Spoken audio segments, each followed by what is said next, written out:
नमस्कार, मैं मनोज सर। फिर मैं हाजिर हूं एक नया प्रीवियस ईयर का एक सेट लेके, और इस सेट में फिर हम सॉल्व करने के तरीके को जानेंगे कि किस तरीके से प्रश्न को सॉल्व किया जाता है, किस किस क्षेत्र में सॉल्व करते समय हमारा दिमाग जाता है, किस किस क्षेत्र में दौड़ाया जाता है, किस किस क्षेत्र में हम अर्थ निकालते हैं, फिर हम प्रश्न का उत्तर देते हैं।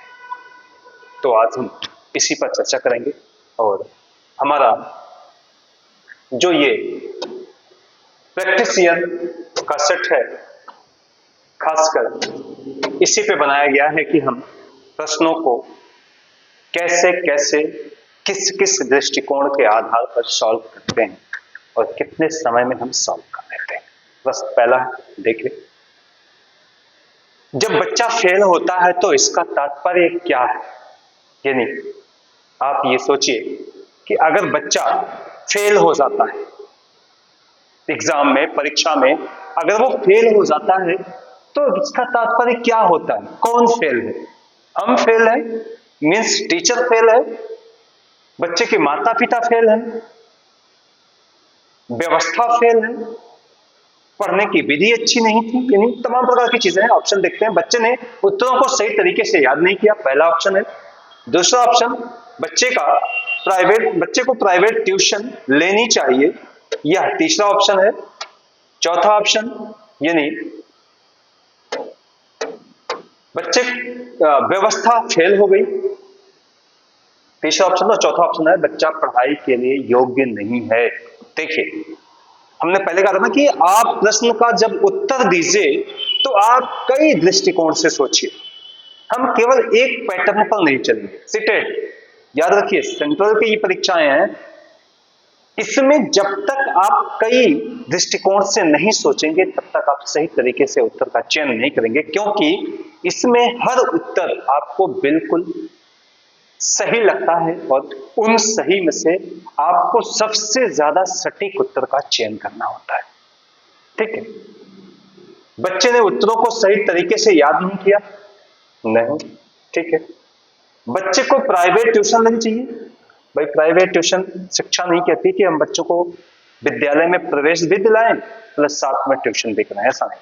ठीक है, व्यवस्था फेल हो गई, चलिए थोड़ी देर के लिए मान लेते हैं व्यवस्था फेल हो गई। बच्चा पढ़ाई के लिए योग्य नहीं है, नहीं, ये भी नहीं। कौन सा बच्चा पढ़ने के योग्य नहीं है, पढ़ाने के योग्य नहीं? ठीक, तो कौन सा उत्तर सही होगा? व्यवस्था फेल हो गई मीन्स शिक्षक फेल हो गया। शिक्षक, व्यवस्था या विद्यालय, शिक्षालय, दोनों चीजें हैं। दोनों उत्तर के रूप में भी देखा जाता है। कहीं कहीं मिलता है ये व्यवस्था फेल हो गई, कहीं कहीं मिलता है शिक्षक फेल हो गया, कहीं कहीं मिलता है कि वहां की विद्यालय व्यवस्था फेल हो गई। चलिए, दूसरा प्रश्न है, शिक्षण से अधिगम पर बल देने वाला परिवर्तन हो सकता है। प्रश्न क्या कहता है? प्रश्न को अच्छे से पढ़िए। प्रश्न कहता है शिक्षण से अधिगम पर बल देने वाला परिवर्तन हो सकता है। अगर हम शिक्षण से अधिगम पर बल दें तो कौन सा परिवर्तन हो सकता है? आप अर्थ को आसानी से समझ निकालिए, प्रश्न को समझिए और फिर उसके अर्थ को निकालिए, उसकी मीनिंग को समझिए कि शिक्षण से अधिगम पर यानी सीखने पर बल देने से क्या परिवर्तन हो सकता है। बाल केंद्रित शिक्षा पद्धति अपनाकर, यानी रटने को प्रोत्साहित करके अग्र शिक्षण की तकनीक अपनाकर परीक्षा परिणामों को देखिए। प्रश्न क्या कहता है? शिक्षण से अधिगम पर बल देने वाला परिवर्तन, यानी अगर हम शिक्षण से अधिगम पर बल देने वाला कोई परिवर्तन लाते हैं तो किस विधि के आधार पर ला सकते हैं, किससे ला सकते हैं, कौन सा ऐसा ट्रिक अपनाएं, कौन सा ऐसा टिप्स अपनाएं जिससे परिवर्तन हो सकता है। बाल केंद्रित शिक्षा पद्धति अपनाकर। ठीक है, बाल केंद्रित शिक्षा पद्धति क्या होती है? यानी बालक को केंद्र में रखकर हम शिक्षा पद्धति अपनाएं। ठीक है। दूसरा कहता है रटने को प्रोत्साहित करके। भाई, रटने का पद्धति कहाँ चलती है आज की शिक्षा व्यवस्था में? रटन पद्धतियां प्राचीन शिक्षा में चलती थी, आज की शिक्षा में नहीं चलती हैं, तो बिल्कुल नहीं होगा। अग्र शिक्षण की तकनीकी अपनाकर, अग्र शिक्षण की तकनीकी अपनाकर, यह भी संभव नहीं है। ठीक है। परीक्षा परिणामों पर केंद्रित होकर, ये भी सही नहीं, तो सही उत्तर क्या है? बाल केंद्रित शिक्षा पद्धति अपनाकर हम चाहें तो बच्चे में परिवर्तन ला सकते हैं। बाल केंद्रित शिक्षा पद्धति में बालक को केंद्र बिंदु में रखा जाता है, केंद्र बिंदु माना जाता है, प्रमुख माना जाता है और उसी के आधार पर शिक्षा पद्धतियां संचालित होती हैं। ठीक है, चलिए तीसरा प्रश्न क्या कहता है? प्रश्न को आसमानी से पढ़िए पहले। बीजों का अंकुरण संकल्पना के शिक्षण की सबसे प्रभावी पद्धति है। बीजों का अंकुरण संकल्पना के शिक्षण की सबसे प्रभावी पद्धति है। विद्यार्थियों द्वारा पौधे के बीज बोना और उसके अंकुरण के चरणों का अवलोकन करना। दूसरा, श्यामपट्ट पर चित्र बनाना और वर्णन करना। तीसरा, बीज की वृद्धि के चित्र देखना। चौथा, विस्तृत व्याख्या करना। ठीक, ये क्या करता है? देखिए, बीजों का अंकुरण संकल्पना, कुछ ऐसा हाइपोथेटिकल यानी काल्पनिक चीजें आप सोचिए। संकल्पना, अपने मस्तिष्क में एक कल्पना कीजिए कि बीजों का अंकुरण के शिक्षण का सबसे प्रभावी पद्धति क्या हो सकता है। देखिए, अब ये तरीका कैसे हम इसमें अपनाएंगे, कैसे हम इसको सॉल्व करेंगे? दो चीजें। एक तो पहले यदि आपको नकारात्मक दृष्टिकोण से सोचना है कि बीजों का अंकुरण यदि पढ़ाना है हमें, तो हमें कौन सी पद्धति अपनानी चाहिए? विस्तृत व्याख्या करना, ठीक है, बीज की वृद्धि के चित्र बनाना, श्यामपट्ट पर चित्र बनाना और वर्णन करना, विद्यार्थियों द्वारा पौधों के बीज बोना और उसके अंकुरण के चरणों का अवलोकन करना। ठीक, देखिए, सही आपको यह भी दिख रहा होगा, बीज की वृद्धि के चित्र देखना या श्यामपट्ट पर चित्र बनाना और वर्णन करना, यह भी सही दिख रहा है। ठीक है, विस्तृत व्याख्या करना, ये भी थोड़ी देर के लिए हम सही मान सकते हैं और ये भी सही मान सकते हैं। अब इस दौरान हमें क्या करना है? ठीक है, देखिए, विद्यार्थियों द्वारा पौधों के बीज बोना और उसके अंकुरण के चरणों का अवलोकन करना, यानी इसका मतलब है कि यह एक प्रकार का प्रयोगात्मक है, बच्चा प्रयोग करेगा। ठीक है, तो ये सबसे प्रभावी हो सकता है कि हम करके सीख रहे हैं, करके सीखना। ठीक है, तो करके सीखने वाली बात हो गई, तो ये सबसे प्रभावी है। दूसरा, श्यामपट्ट पर चित्र बनाना और वर्णन करना, अगर ये नहीं होता तब हम इसकी बात कर सकते थे। और बीज की वृद्धि के चित्र देखना, ये दूसरे तीसरे नंबर पर ला सकते हैं और इसकी व्याख्या करना चौथे नंबर। यानी इन चारों में से सबसे सटीक उत्तर क्या होगा? विद्यार्थियों द्वारा पौधों के बीज बोना और उसके विकास का, अंकुरण का निरीक्षण करना, अवलोकन करना। देखिए, दो चीजें। अब इसके अलावा भी अगर कभी कभी आता क्या है, हम परीक्षा में बैठते हैं, कुछ ऐसे प्रश्न होते हैं जो बहुत कठिन होते हैं, समझ में नहीं आते, तो उस दौरान हम क्या करते हैं कि विकल्प को बड़ी बारीकी से देखते हैं। ठीक, विकल्प को हम क्या करते हैं? बड़ी बारीकी से देखते हैं। यह आधी लाइन का है, यह आधी लाइन से थोड़ा सा बड़ा है, यह एक लाइन का है और यह कितने लाइन का है? 2 लाइन का है। ठीक है, ठीक, जब नहीं आ रहा है उत्तर, तो इस दौरान हम इस दृष्टिकोण से भी सोच सकते हैं कि आखिर इतना बड़ा उत्तर लिखने की उसको क्या आवश्यकता थी? एक लाइन में भी दे सकता था, आधे लाइन में भी दे सकता था, जैसे अन्य ऑप्शन दिए, 1 लाइन, 2 लाइन, आधे लाइन, 1 लाइन, आधे लाइन। ठीक है, 3 शब्द, 10 शब्द में। तो आखिर इससे इतना बड़ा देने की क्या आवश्यकता थी? इसका मतलब है हमारा ज्यादा से ज्यादा सिलेक्ट उसी ऑप्शन पर होगा, सिलेक्शन उसी ऑप्शन पर। ठीक है, तो ये चीजें क्या है? यानी इसको हम कहते हैं कि जब प्रश्न के उत्तर नहीं आते हैं तो उस दौरान हम इसे कई दृष्टिकोण से सोचते हैं। तो एक दृष्टिकोण हम ये लगा सकते हैं कि आखिर इतना बड़ा उसको लिखने की क्या जरूरत थी, इस आधार पर भी हम उसे सेलेक्ट कर सकते हैं। चौथा प्रश्न, समावेशी शिक्षा क्या है? समावेशी शिक्षा कक्षा में विविधता का उत्सव मनाती है, दाखिले संबंधी कठोर प्रक्रियाओं को बढ़ावा देती है, तथ्यों की शिक्षा यानी मतारोपण से संबंधित है, हाशिए पर स्थित वर्गों से शिक्षकों को सम्मिलित करने से संबंधित है। देखिए, ये है क्या? समावेशी शिक्षा, इंक्लूसिव एजुकेशन की बात की गई। इंक्लूसिव एजुकेशन यानी समावेशी शिक्षा कक्षा में विविधता को दर्शाती है। समावेशी शिक्षा कहती क्या है, अब आप इसकी परिभाषा को चले जाइए, आपका उत्तर मिल जाए। यानी विभिन्न वर्ग के बालकों को एक साथ एक कक्षा में बैठा के शैक्षिक व्यवस्था उपलब्ध कराना ही समावेशी कहलाता है। विभिन्न वर्ग के लोग, गरीब हो, अमीर हो, किसी प्रकार की कोई अक्षमता धारण किया हुआ हो, निर्योग्यता धारण किया हुआ हो, हम सारे लोगों को समावेशित कर देते हैं, एक कक्षा में समाहित कर देते हैं और फिर शिक्षा व्यवस्था उपलब्ध कराते हैं। इसका मतलब है कि विविधता का एक उत्सव मनाने की हम बात करते हैं, ताकि ऐसे लोगों में इनका मनोबल बढ़े जो किसी तरह की निर्योग्यता या क्षमता को धारण किए हुए हैं। ठीक है। दूसरा ऑप्शन क्या कहता है, दाखिले संबंधी कठोर प्रक्रिया बिल्कुल नहीं संभव है। तथ्यों को की शिक्षा से संबंधित करना यह भी संभव नहीं है और हाशिए पर स्थित वर्गों में शिक्षकों को सम्मिलित करना यह भी संभव नहीं है। तो सही ऑप्शन क्या है, ऑप्शन ए राइट ऑप्शन है।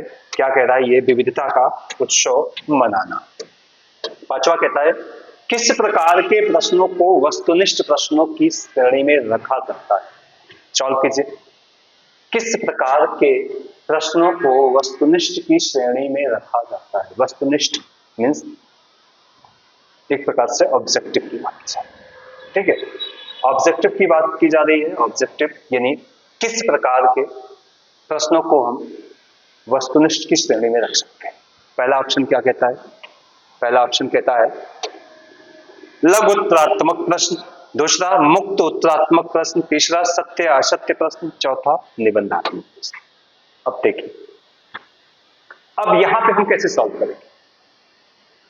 ठीक है, सॉल्व करने का तरीका या इसका क्या होगा, इसका होगा कि हम सारे उत्तरों का अर्थ निकाल लें। लघु उत्तरात्मक प्रश्न क्या होता है, यानी लघु उत्तरी प्रश्न होते हैं जो मैक्सिमम 100 शब्दों के, ठीक है, जो 100 शब्दों के होते हैं। लघुत्तरी में 50 से 100 शब्द लघुत्तरी में शामिल कर लिए जाते हैं। मुक्त उत्तर वाला प्रश्न होता है। मुक्त उत्तर प्रश्न क्या होता है, यानी उत्तरों से बिल्कुल मुक्त होता है, उसका कोई उत्तर नहीं होता। ठीक है, और सत्य असत्य यानी सही गलत की बात कर रहा है, ये सही गलत की बात कर रहा है। और निबंधात्मक का मतलब ही होता है कम से कम 1000 शब्दों में हो। ठीक है, तो ये बात क्या कर रहा है, वस्तुनिष्ठ का। तो वस्तुनिष्ठ का मतलब क्या होता है, इन ऑप्शनों में सबसे ज्यादा सटीक ऑप्शन क्या है, सत्य और असत्य की बात कर रहा है कि सत्य और असत्य वाले जो प्रश्न हैं उसे प्रायः हम वस्तुनिष्ठ के प्रश्नों में रख सकते हैं। ठीक है, अगला प्रश्न, निम्नलिखित में से कौन सी प्रगतिशील शिक्षा की विशेषता है। दीजिए उत्तर दीजिए। प्रगतिशील शिक्षा की बात कर रहा है। प्रगतिशील शिक्षा की विशेषता क्या है, केवल प्रस्तावित पाठ्य पुस्तकों पर आधारित अनुदेश, परीक्षाओं में अच्छे अंक प्राप्त करने पर बल देना, बार बार ली जाने वाली परीक्षाएं, समय सारणी और बैठने की व्यवस्था में लचीलापन। अब यहां आप उत्तर दीजिए, इसका उत्तर क्या होगा। देखिए प्रश्न क्या कहता है, प्रगतिशील शिक्षा। प्रगतिशील शिक्षा यानी प्रोग्रेसिव एजुकेशन की बात कर रहा है। प्रोग्रेसिव एजुकेशन यानी कौन सी ऐसी शिक्षा व्यवस्था है जो प्रगतिशील होती है। ठीक है, केवल प्रस्तावित पाठ्य पुस्तकों पर आधारित हो। भाई कोई प्रस्तावित पाठ्यक्रम दे दिया जाए, पाठ्य पुस्तक दे दिया जाए, सिलेबस दे दिया जाए और उसके अकॉर्डिंग पढ़ाया जाए, तो क्या यह होती है। दूसरा, परीक्षाओं में अच्छे अंक प्राप्त करने पर बल देना, यह प्रगतिशील है। या बार बार परीक्षा लेना, ये प्रगतिशील है। या समय सारणी और बैठने की व्यवस्था में लचीलापन करना, ये प्रगतिशील है। कौन सा प्रगतिशील है। अब देखिए इसमें भी बड़ा कंफ्यूजन है। कंफ्यूजन को हम दूर कैसे करेंगे। केवल प्रस्तावित पाठ्य पुस्तकों पर आधारित अन्वेषण, यानी पाठ्य पुस्तक पर जब आधारित होगा तो वह प्रगतिशील नहीं हो सकता। इसका मतलब क्या है, यहां सीमांकन किया गया है। सीमांकन किया गया है, सीमाओं में बांधा गया, भैया पाठ्यक्रम से ज्यादा कुछ नहीं पढ़ सकते, पाठ्य पुस्तक से अधिक हम नहीं पढ़ेंगे, पाठ्य पुस्तक से बाहर नहीं पढ़ेंगे, सिलेबस से बाहर नहीं पढ़ेंगे, तो ये प्रगतिशील तो नहीं हो सकता। ठीक है, दूसरा कहता है परीक्षाओं में अच्छे अंक प्राप्त करना। भैया अच्छे अंक तो नकल से भी प्राप्त किए जा सकते हैं, सिस्टम से भी प्राप्त किए जा सकते हैं, जुगाड़ से भी प्राप्त किए जा सकते हैं। वो प्रगतिशील, वो प्रोग्रेसिव नहीं हो सकता, ये भी सही है। बार बार परीक्षा ली जाना, सतत मूल्यांकन जिसको कहते हैं, वो भी संभव नहीं है। सतत मूल्यांकन प्रगतिशील कैसे हो सकता है। ठीक है, ये मूल्यांकन के लिए बेहतर होता है। मूल्यांकन अगर हमें करना है तो बार बार परीक्षा लेना या बार बार सतत मूल्यांकन करें, हम कंटिन्यूअस इवैल्यूएशन करें तो वो संभव है। समय सारणी और बैठने की व्यवस्था को लचीला बनाना, ये राइट आंसर है कि हमें अगर प्रगतिशील व्यवस्था करनी है, प्रगतिशील शिक्षा व्यवस्था करनी है तो इसके लिए आवश्यक होता है कि हम समय सारणी और बैठने की व्यवस्था बहुत ही फ्लेक्सिबल कर दें, बहुत ही लचीला कर दें। ठीक है, तो हम आसानी से प्रोग्रेसिव एजुकेशन की बात कर सकते हैं। अगला प्रश्न है, एक शिक्षक प्रश्न पत्र बनाने के बाद यह जांच करता है कि क्या प्रश्न परीक्षण के विशिष्ट उद्देश्यों की परीक्षा ले रहे हैं। वह मुख्य रूप से प्रश्न पत्र के किस में चिंतित है, प्रश्न पत्र के किस में चिंतित। देखिए प्रश्न को पढ़िए आज पहले, बहुत ही ध्यान पूर्वक प्रश्न को समझिए, प्रश्न क्या कहता है, 7वां प्रश्न क्या कहता है। यानी खाली स्थान है ये प्रश्न पत्र, ये जो है प्रश्न पत्र के बाद ये खाली स्थान हो जाएगा। ठीक है, चिंतित है यानी संपूर्ण विषय वस्तु को शामिल करना, प्रश्नों के प्रकार को, विश्वसनीयता को, वैधता को। एक शिक्षक, प्रश्न क्या है, प्रश्न कह रहा है कि एक शिक्षक प्रश्न पत्र बनाने के बाद यह जांच करता है कि क्या प्रश्न परीक्षण के विशिष्ट उद्देश्यों की परीक्षा ले सकता है, ले रहा है। हम विशिष्ट उद्देश्य की पता लगाने के लिए ही परीक्षा ले, ठीक है, इस परीक्षण के विशिष्ट उद्देश्यों की परीक्षा ले रहा है। वह मुख्य रूप से प्रश्न पत्र में किससे चिंतित हो सकता है, संपूर्ण विषय वस्तु को शामिल करने के बारे में चिंतित हो सकता है, प्रश्नों के प्रकार के बारे में चिंतित हो सकता है, विश्वसनीयता के बारे में चिंतित हो सकता है, या वैधता के बारे में चिंतित हो सकता है। उत्तर दीजिए। देखिए, जब हम कोई प्रश्न पत्र बनाते हैं तो हमारा ये उद्देश्य होता है कि हम इस तरह के प्रश्न पत्र बनाएं, इस तरह के पेपर बनाएं कि उसमें सभी यानी पूरे विषय वस्तु को शामिल कर लिया जाए, पूरे विषय वस्तु को सम्मिलित किया जाए, ताकि ये ना रहे कि हमने एक पार्ट को, दो पार्ट को, एक यूनिट, दो यूनिट को शामिल छोड़ दिया। ठीक है, तो संपूर्ण विषय वस्तु को शामिल करना आवश्यक है। इसके लिए हमें चिंतित होना चाहिए कि हम क्या संपूर्ण विषय वस्तु को शामिल किए हैं या नहीं। ठीक है, प्रश्नों के प्रकार से मतलब नहीं है। विश्वसनीयता, ठीक है, विश्वसनीयता थोड़ी देर के लिए हो सकता है, ठीक, और वैधता भी हो सकता है थोड़ी देर के लिए, लेकिन ये विषय वस्तु को शामिल करना ये बहुत ही मस्ट है, बहुत ही इंपॉर्टेंट रूप में देखा जाता है। ठीक, अगला प्रश्न 8वां, विवेचनात्मक शिक्षा शास्त्र का यह दृढ़ विश्वास है कि, विवेचनात्मक शिक्षा शास्त्र का यह दृढ़ विश्वास है कि शिक्षार्थियों को स्वतंत्र रूप से तर्कना नहीं करनी चाहिए। बच्चे स्कूल से बाहर क्या सीखते हैं यह अप्रासंगिक है। तीसरा, विद्यार्थियों के अनुभव और प्रत्यक्ष लाभ महत्वपूर्ण होते हैं।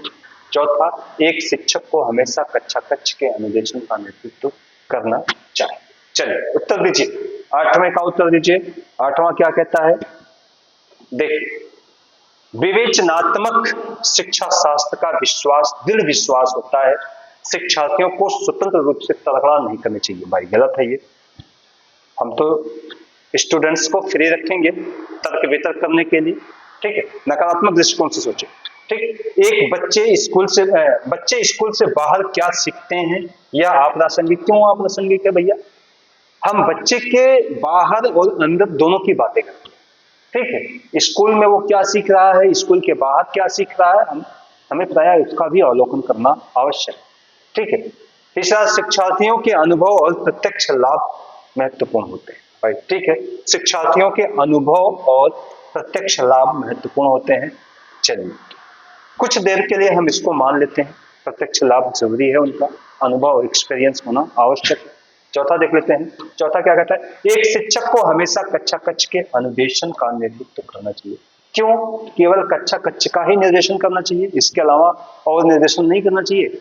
यानी शिक्षक का मतलब ही होता है कि बालक के सभी पक्षों का विकास करना, चाहे वो घर पे हो, चाहे वो विद्यालय में हो, चाहे वह जो है कक्षा कक्ष में हो चाहे वो कक्षा कक्ष के बाहर हो, हम हर जगह बच्चे को ध्यान में रखेंगे, बच्चे को ध्यान में देंगे। इसका मतलब क्या है? सी आंसर सही है, अनुभव और प्रत्यक्ष लाभ को हम महत्व देंगे। ठीक है, 8वां प्रश्न क्या कहता है, 9वां क्या कहता है? विद्यालय आधारित आकलन मुख्य रूप से किस सिद्धांत पर आधारित है? विद्यालय आधारित आकलन, यानी यहाँ आकलन की बात कर रही है। आकलन का प्रश्न हर हाल में 1-2 प्रश्न मिलता है गाइस, आप इसको ध्यान से पढ़ लीजिएगा। आकलन का चैप्टर हर हाल में प्रश्न आकलन से मिलता है, आप सीखने के लिए आकलन या सीखने का आकलन। ठीक है, तो विद्यालय आधारित आकलन मुख्य रूप से किस सिद्धांत पर आधारित होता है? बाह्य परीक्षकों की अपेक्षा शिक्षक अपने शिक्षार्थियों की क्षमताओं को बेहतर जानते हैं। दूसरा, किसी भी कीमत पर विद्यार्थियों को अच्छे ग्रेड मिलने चाहिए। तीसरा, विद्यालय बाह्य परीक्षा निकायों की अपेक्षा ज्यादा सक्षम है। चौथा, आकलन बहुत किफायती मितव्ययी होना चाहिए। प्रश्न 9वां प्रश्न, 9वें प्रश्न का उत्तर दीजिए। 9वां प्रश्न क्या कहता है? 9वां प्रश्न यानी विद्यालय आधारित आकलन जब हम करते हैं तो किस सिद्धांत पर हमारा फोकस होना चाहिए? ठीक, बाह्य परीक्षकों की अपेक्षा शिक्षक अपने शिक्षार्थियों की क्षमताओं का बेहतर चाहिए। ठीक है, जब हम आकलन करते हैं उस दौरान बाह्य परीक्षक को भेजते हैं। अब बाह्य परीक्षक 1 घंटे में, 1 मिनट में, 10 मिनट में, 2 घंटे में, 5 घंटे में किसी बच्चे का क्या मूल्यांकन कर सकता होगा? तो ये ऑप्शन कह रहा है कि बाह्य परीक्षक की अपेक्षा जो विद्यालय के शिक्षक हैं वह बेहतर तरीके से अपने बच्चों की क्षमताओं को जानते हैं। ठीक, ये ऑप्शन सही है। दूसरा क्या कहता है? किसी भी कीमत पर विद्यार्थियों को अच्छे ग्रेड मिलने चाहिए। भाई ये कोई जरूरी थोड़ी ना है, हम आकलन कर रहे हैं तो ये जरूरी नहीं है, इसको हम ध्यान में नहीं रखेंगे कि अच्छा अंक मिलना चाहिए। ठीक, तीसरा कहता है विद्यालय बाह्य परीक्षा निकायों की अपेक्षा ज्यादा सक्षम है। नहीं, ये कोई जरूरी नहीं है, सक्षम तो है लेकिन बाह्य परीक्षक का अपनी भूमिका होती है और अपने अंदर जो विद्यालय के शिक्षक हैं उनकी अपनी भूमिका होती है। आकलन बहुत किफायती मितव्य है, इसका भी कोई मतलब नहीं है। तो सही आंसर क्या होगा? बाह्य परीक्षकों की अपेक्षा जो अपने शिक्षक हैं वह अपने छात्रों की क्षमताओं को बेहतर तरीके से जानते हैं। अगला प्रश्न है शिक्षार्थी, ये है शिक्षार्थी वैयक्तिक विभिन्नता प्रदर्शित करते हैं, अतः शिक्षक को सीखने की विविध अनुभवों को उपलब्ध करना चाहिए, कठोर अनुशासन सुनिश्चित करना चाहिए, परीक्षाओं की संख्या बढ़ा देनी चाहिए, अधिगम की एक समान गति पर बल देना चाहिए। अब बताइए इसका उत्तर दीजिए। क्या कहता है कि शिक्षार्थी वैयक्तिक विभिन्नता, व्यक्तिगत विभिन्नता की बात कर रहा है, इंडिविजुअल डिफरेंसेस, व्यक्तिगत विभिन्नता आपको दिया गया है, पढ़ाया गया है, व्यक्तिगत विभिन्नता प्रदर्शित करते हैं। अतः शिक्षक को क्या करना चाहिए? सीखने के विविध अनुभवों को उपलब्ध करना चाहिए। भाई सीखने का जो अनुभव उनको हुआ है उसको उपलब्ध करना चाहिए। ठीक है, हम सही करते हैं। दूसरा, कठोर अनुशासन सुनिश्चित करना चाहिए। नहीं, कठोर अनुशासन नहीं होना चाहिए। परीक्षाओं की संख्या बढ़ा देनी चाहिए, ये भी नहीं है। अधिगम की एक समान गति पर बल देना चाहिए, एक समान गति जरूरी नहीं है। ठीक है, कुछ देर के लिए मान सकते हैं कि हम अगर इंडिविजुअल डिफरेंस की बात कर रहे हैं, एक समान गति पर बल दें, लेकिन साथ ही साथ हम व्यक्तिगत विभिन्नता को भी ध्यान में रखें। ठीक है, तो इन दोनों में सबसे बेहतर ऑप्शन क्या होगा? सीखने के विविध अनुभवों को हम उपलब्ध करें, यानी सीखने के विविध अनुभवों को जब हम उपलब्ध करेंगे तो इसका मतलब है कि बच्चा अच्छी तरीके से प्रदर्शित होगा। 11वां प्रश्न क्या? निम्नलिखित में से कौन सा विकास का सिद्धांत है? विकास, सभी की विकास दर समान नहीं होती। ठीक भाई, सभी का विकास दर समान नहीं होता, ये भी सही है। विकास का नियम होता है, व्यक्तिगत विभिन्नता देखा जाता है विकास में ही। किसी बच्चे का विकास, ट्विन चाइल्ड है, जुड़वा बच्चा है, एक का विकास बहुत जल्दी हो जाता है, दूसरे का विकास बहुत देरी से होता है। इसका मतलब है विकास, सभी का विकास दर समान नहीं होता। दूसरा, विकास हमेशा रेखीय होता है, विकास हमेशा रेखीय होता है। रेखीय यानी चलिए कुछ देर के लिए हम इसको भी थोड़ा सा सही मान लेते हैं, यह निरंतर चलने वाली प्रक्रिया नहीं है। ठीक है, यह निरंतर चलने वाली प्रक्रिया नहीं है। नहीं भैया, विकास निरंतर चलने वाली प्रक्रिया है, ये बिल्कुल गलत है। विकास की सभी प्रक्रियाएं अंतर संबंधित नहीं है, ये भी देखिए, 2 ऑप्शन मिलता जुलता है। सभी को विकास दर समान नहीं होता, दूसरा विकास हमेशा रेखीय। भैया विकास रेखीय नहीं होता बल्कि एक दिवसीय होता है, ठीक है। एक क्या होता है, एक दिशात्मक होता है, ठीक। जबकि राइट आंसर क्या होगा, सभी की विकास दर समान नहीं होती, ठीक है। चलिए अगला, ये मानव विकास को क्षेत्रों में विभाजित किया जाता है। जो मानव विकास है उसका क्षेत्रों में विभाजित किया जा सकता है, जो है शारीरिक, संज्ञानात्मक, संवेगात्मक और सामाजिक। संवेगात्मक, संज्ञानात्मक, आध्यात्मिक और सामाजिक। मनोवैज्ञानिक, सी मनोवैज्ञानिक, संज्ञानात्मक, संवेगात्मक और सामाजिक। डी शारीरिक, आध्यात्मिक, संज्ञानात्मक और सामाजिक। 12 उत्तर दीजिए। 12 मानव विकास को कई क्षेत्रों में हम विभाजित करते हैं, ठीक है। तो कई क्षेत्रों में विभाजित करते हैं। तो अब देखिए, सबसे पहले हम बात किसकी करें, विकास में शारीरिक क्रिया को हम प्रमुखता देते हैं। सबसे पहले शारीरिक क्रिया की हम बात कर लें। स्वस्थ शरीर में स्वस्थ मस्तिष्क का विकास होता है, ठीक है। तो विकास का प्रथम क्षेत्र जो होता है वह फिजिकली होता है। अब देख लीजिए, फिजिकली इसमें भी है, फिजिकली इसमें भी है, ठीक। अभी हम और एक आध देखें। अगर आप पूरी तरह से ये कंफर्म है कि पहला जो स्टेप है वो शारीरिक ही है, तो बाकी दो को आप काट दीजिए। अब आपके पास दो ऑप्शन बचा, पहला और आखिरी, यानी पहला और चौथा। अब इन दोनों में आपको एकदम सटीक ढूंढना है। दो तो खत्म हो गया पूरी तरह से, अब दो बचा, दो में पूरी। पहला शारीरिक है, यहां भी शारीरिक दिया। दूसरा संज्ञानात्मक, इसमें दूसरा क्या दिया, आध्यात्मिक। देखिए, शारीरिक के बाद आध्यात्मिक विकास। भाई हम किसी धर्म, जाति, धर्म की बात अगर करें, किसी देवी देवता की बात करें, किसी भगवान या दैवी शक्ति की बात करें, तो ये तब संभव होता है जब हम में संज्ञानात्मक विकास होता है।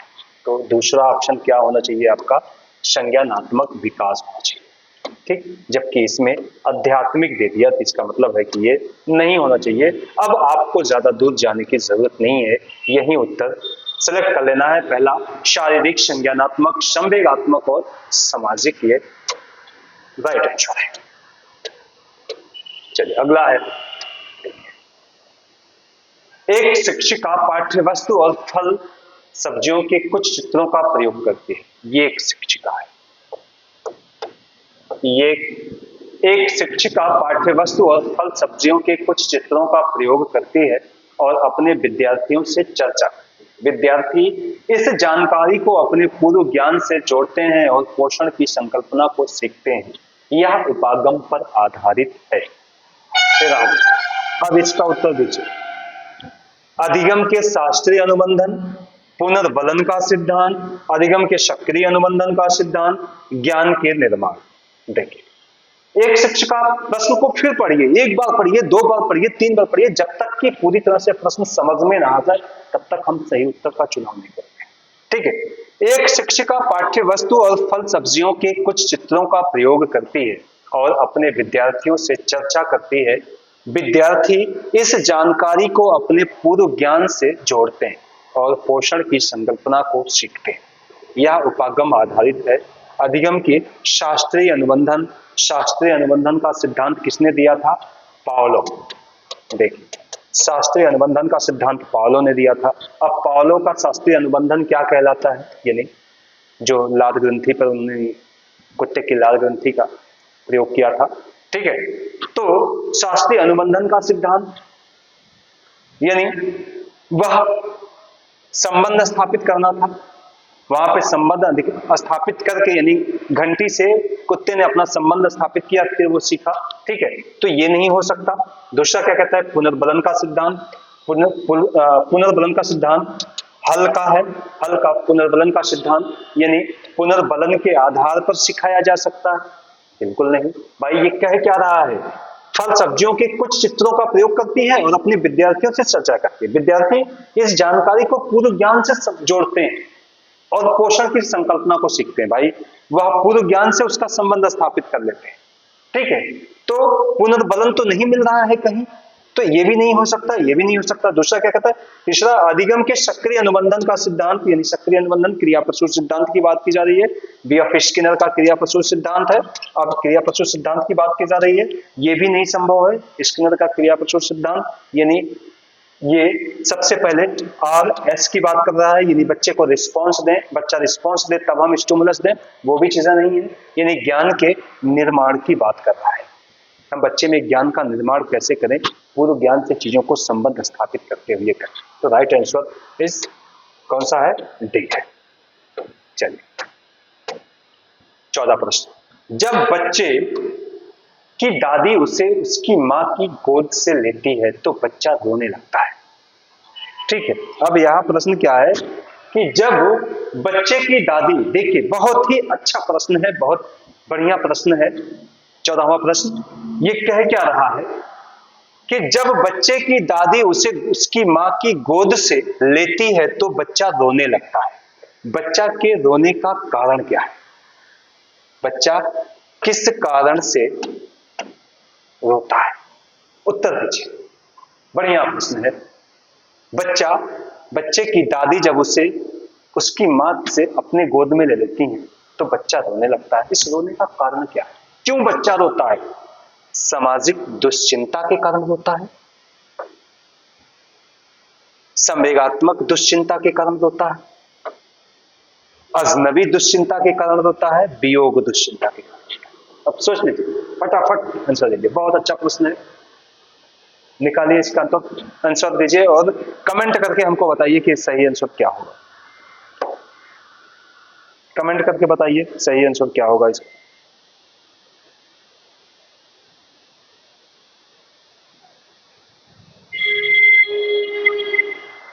जल्दी कीजिए, प्रश्न को पढ़िए और उत्तर दीजिए।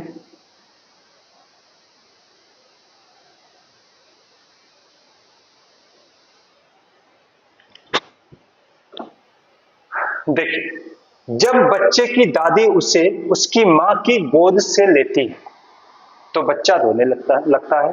बच्चे का रोने का कारण क्या है? जिसने भी बी आंसर लगाया होगा वो बिल्कुल राइट आंसर लगाया होगा। जिसने भी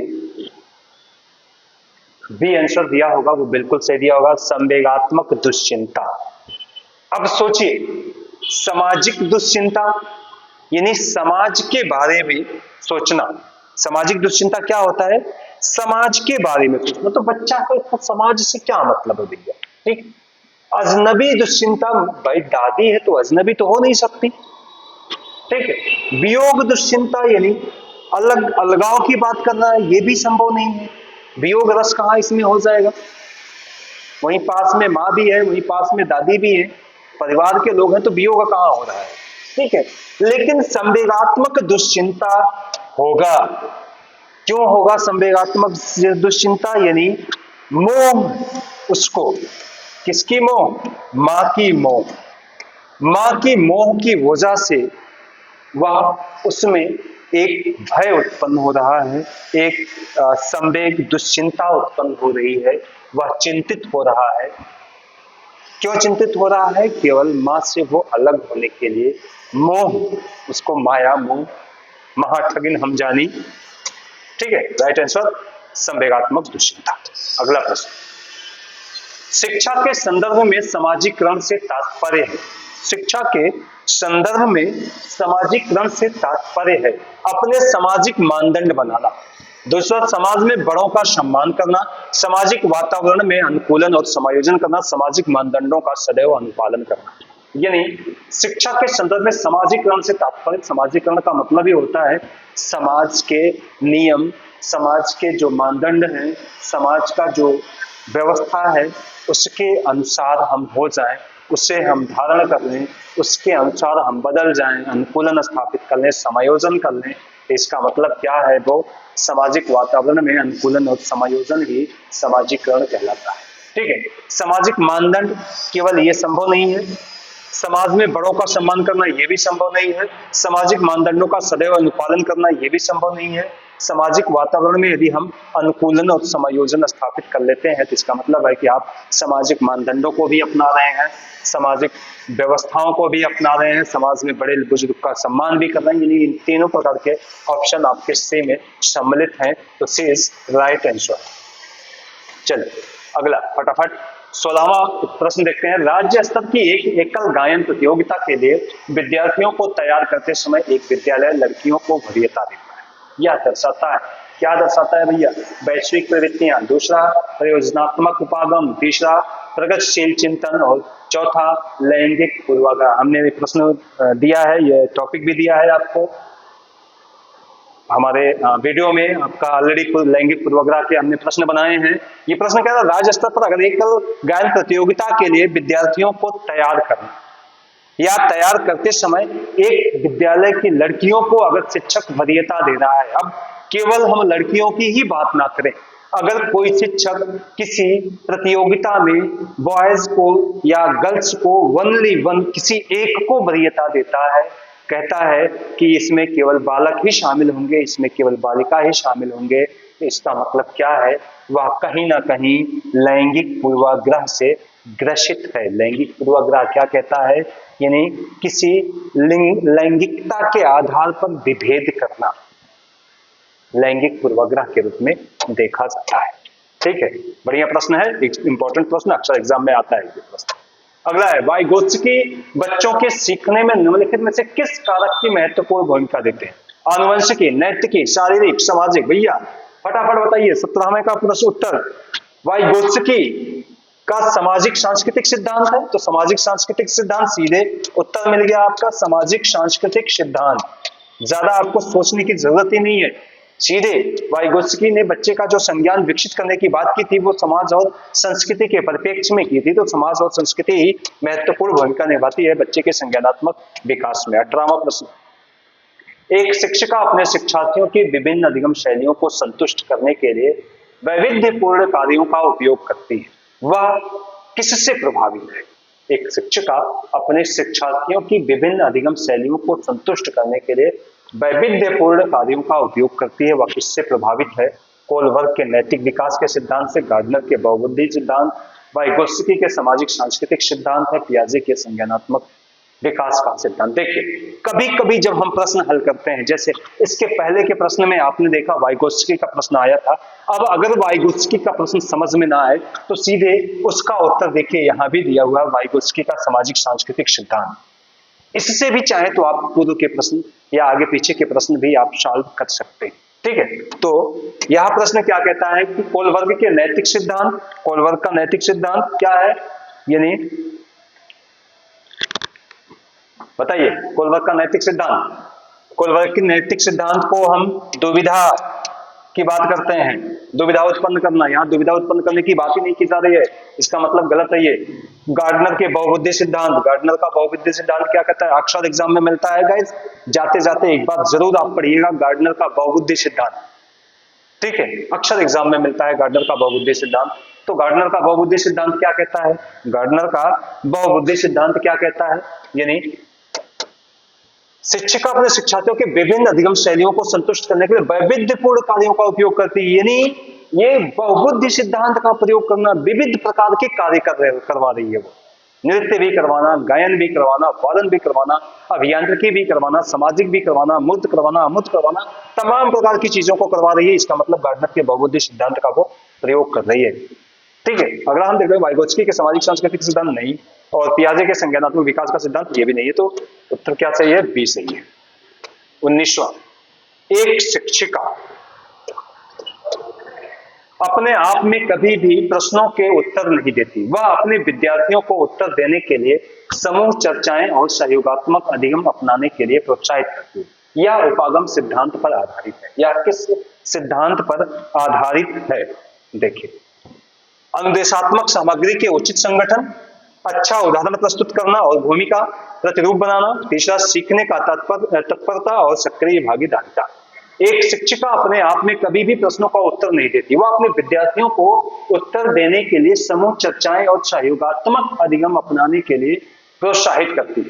ठीक है, समूह चर्चा और क्या करवाती है? सहयोगात्मक अधिगम के लिए प्रोत्साहित कर रही है। इसका मतलब क्या है? सक्रिय भागीदारिता की बात कर रही है। भाई हम किसी भी प्रकार के समूह चर्चा की बात करें, किसी भी प्रकार के सहयोगात्मक अधिगम की बात करें, तो इसका मतलब है कि उसमें ज्यादा से ज्यादा लोग पार्टिसिपेट करें, ज्यादा से ज्यादा लोग सहभागी हों, सक्रिय सहभागी हों। इसका मतलब है कि यह एक बेहतर हो सकता है। ठीक है, बाकी और की अपेक्षा।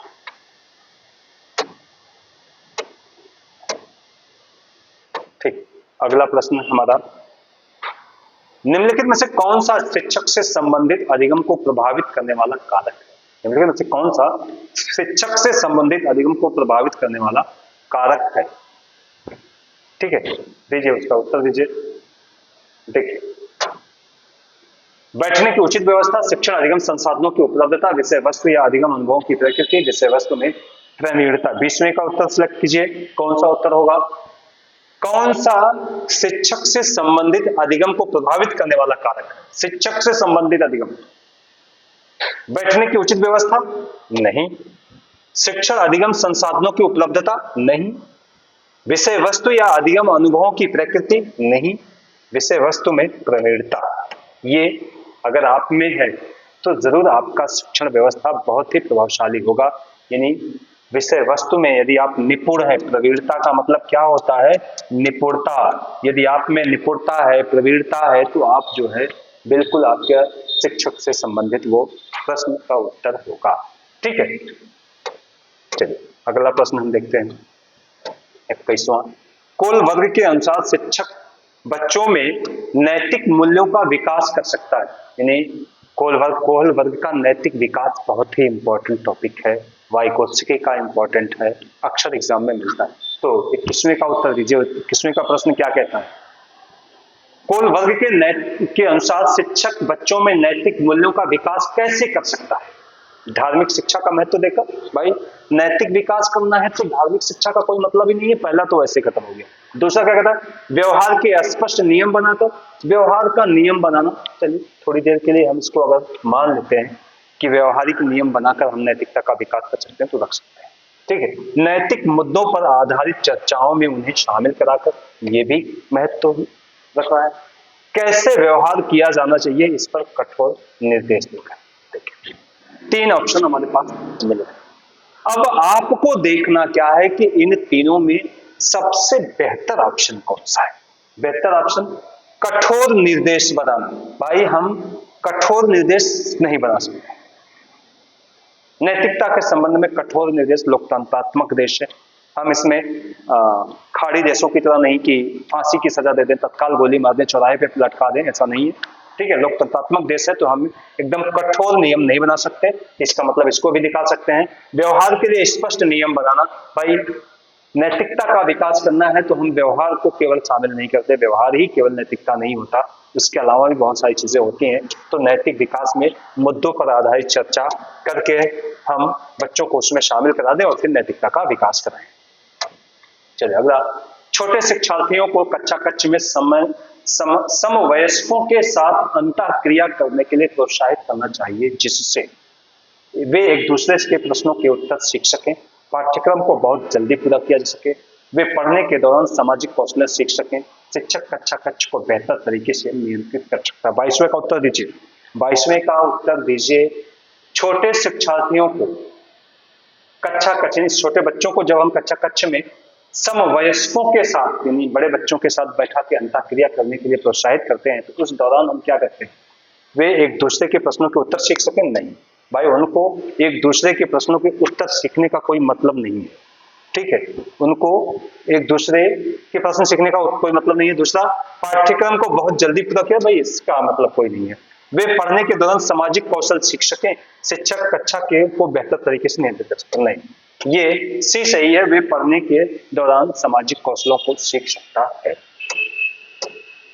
चलिए 23वां, जब एक निरयोग बच्चा पहली बार विद्यालय आता है तो शिक्षक को क्या करना चाहिए? भाई देखिए इसका उत्तर दीजिए। 23वां प्रश्न क्या कहता है कि जब एक निरयोग बच्चा पहली बार विद्यालय आता है तो शिक्षक को क्या करें? बच्चे की निरयोग्यता के अनुसार से विशेष विद्यालय में भेजने का प्रस्ताव देना चाहिए? नहीं। उसे अन्य विद्यार्थियों से अलग रखना चाहिए? नहीं। सहकारी योजना विकसित करने के लिए बच्चों को माता पिता के साथ चर्चा करनी चाहिए, प्रवेश परीक्षा लेनी चाहिए? तो इसका सही आंसर बताइए, सही आंसर क्या होगा? देखिए, बच्चे को योग्यता के अनुसार विशेष विद्यालय नहीं, उसे विद्यार्थियों से अलग रखना चाहिए? नहीं। सहकारी योजना विकसित करने के लिए बच्चे को माता पिता के साथ चर्चा करनी चाहिए। यह उत्तर आपका बिल्कुल राइट आंसर है। ठीक है, अगला प्रश्न, पियाजे के संज्ञानात्मक विकास के चरणों के अनुसार इंद्रिय गामक यानी संवेदी प्रेरक अवस्था किससे संबंधित है? अब आप ये जानिए, संवेदी प्रेरक, इंद्रिय गामक, सब मिला के नाम क्या है इसका? Sensory motor stage. Sensory motor stage 0 से 2 वर्ष, जन्म से 2 वर्ष। ठीक है, अब आप सोचिए कि इंद्रिय गामक संवेदी प्रेरक अवस्था किसके साथ संबंधित है संज्ञानात्मक विकास के चरणों में? ठीक, पहला अनुकरण, स्मृति और मानसिक निरूपण, दूसरा तार्किक रूप से समस्या समाधान की योग्यता, विकल्पों के निर्वचन और विश्लेषण करने की योग्यता, सामाजिक मुद्दों से सरोकार की योग्यता। यानी इसका उत्तर क्या होगा? देखिए, इंद्रिय गामक अवस्था में है, यानी 0 से 2 वर्ष का बच्चा। ठीक है, अब 0 से 2 वर्ष का बच्चा है तो इसका मतलब है कि उसमें अनुकरण की प्रक्रिया होगी, स्मृति की प्रक्रिया होगी और मानसिक निरूपण की प्रक्रिया होगी। ठीक है, यानी वह क्या कर रहा होगा? वह एक प्रकार से अनुकरण, स्मृति और मानसिक निरूपण, यही संवेदी पेशी यानी जन्म से 2 वर्ष के बच्चे में प्रायः ये चीजें देखी जाती हैं, अनुकरण करने की प्रवृत्तियां। बाकी तार्किक ये है नहीं सकता, विकल्पों का निर्वचन ये भी नहीं, ये भी नहीं। ठीक है, तो ये सब गलत है, बाकी ये आंसर सही है आपका।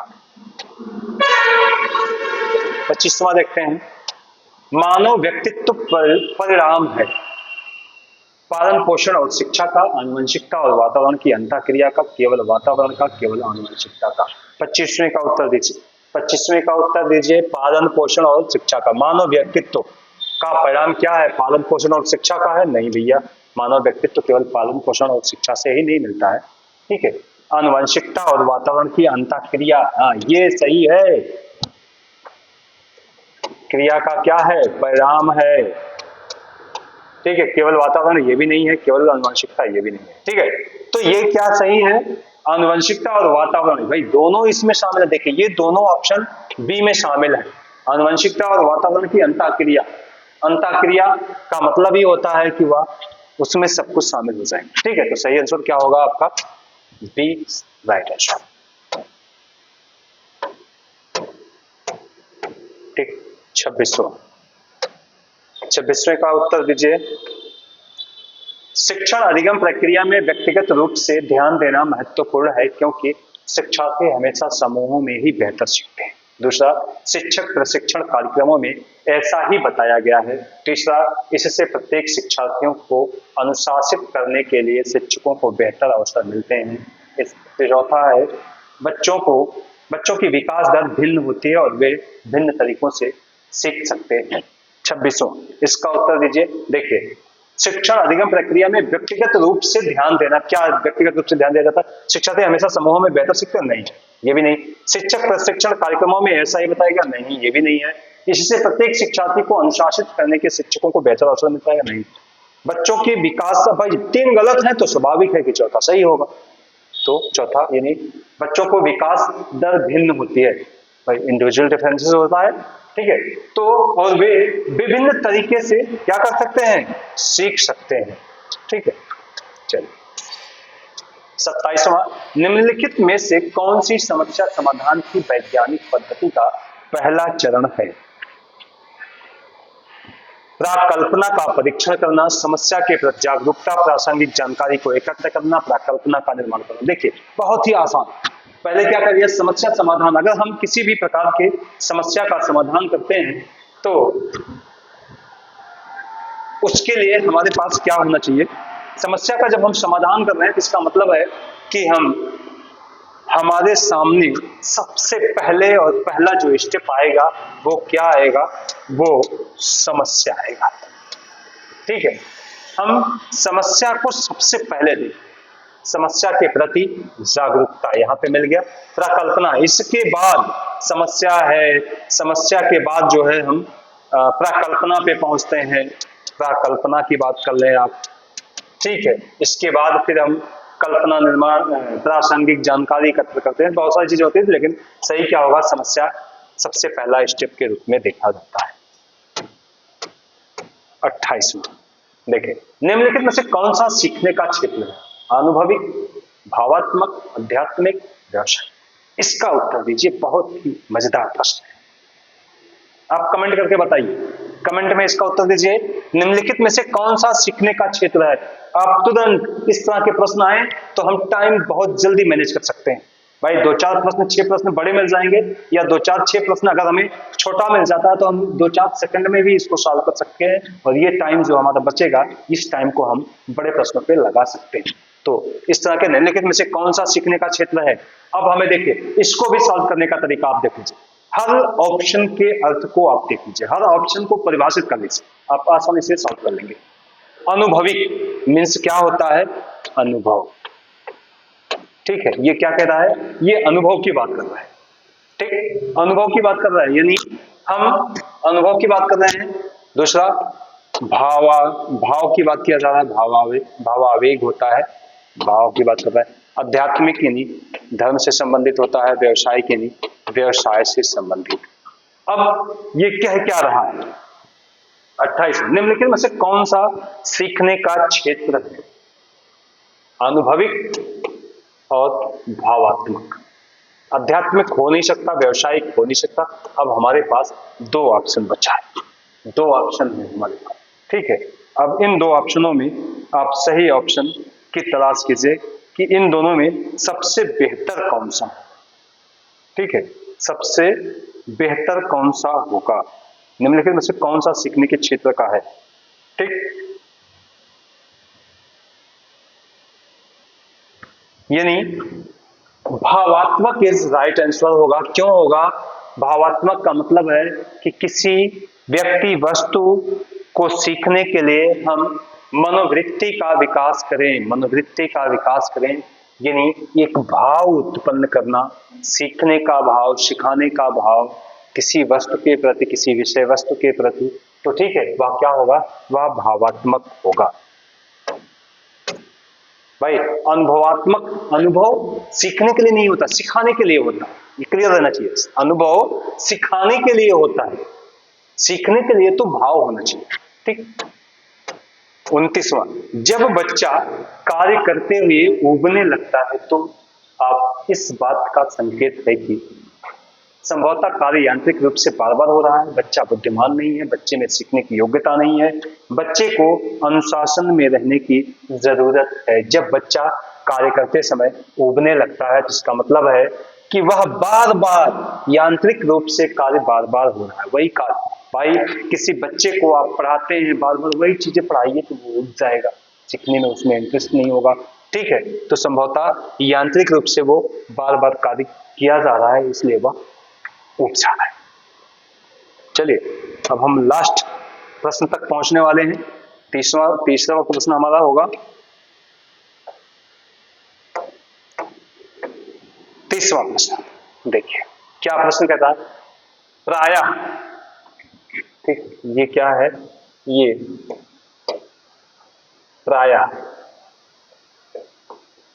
प्रायः शिक्षार्थियों की त्रुटियां की ओर संकेत करती है, वे कैसे सीखते हैं, यांत्रिक अभ्यास की आवश्यकता क्या है, सीखने की अनुपस्थिति क्या है, शिक्षार्थियों की सामाजिक आर्थिक स्थिति क्या है। इसका उत्तर कमेंट में दीजिए, जल्दी से दीजिए। 30वां प्रश्न क्या कह रहा है, वे कैसे सीखते हैं।